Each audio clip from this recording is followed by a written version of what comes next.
Daxili İşlər Nazirliyinin mətbuat xidmətindən Stop Narkotikaza verilən məlumata görə, Baş Narkotiklərlə Mübarizə İdarəsinin əməkdaşları tərəfindən narkotik vasitələrin qanunsuz dövriyyəsi və satışına qarşı mübarizə tədbirləri davam etdirilir.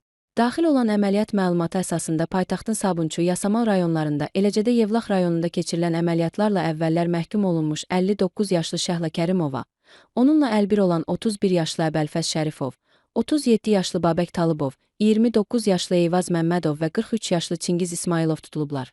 Onlardan 60 kiloqrama yaxın tərkibi zərərli maddələrlə zənginləşdirilmiş marixuana, elektron tərəzilər və bank kartları aşkarlanıb.